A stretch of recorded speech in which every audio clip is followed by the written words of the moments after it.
base supports and our cleats. If we take a look at the bottom of our bookshelf, there's a couple areas that need to be addressed for stability purposes.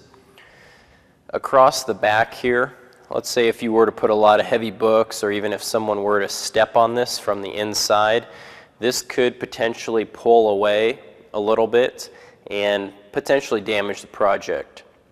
So what we're going to do is we're going to install a back support piece going across the bottom, and it's basically just going to act as another leg.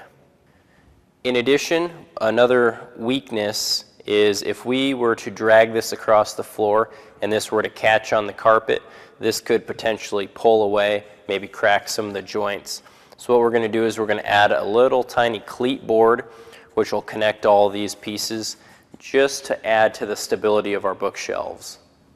For my back support piece, I've just taken a chunk of 2x4 and cut it down to size, and now I'm going to glue it and screw it in place.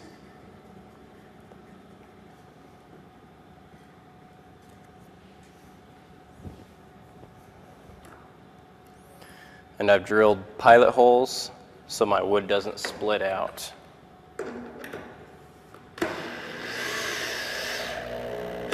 For my cleats, to add stability to my sides in this front kick plate, I've just cut a 3/4 by 3/4 piece of scrap wood.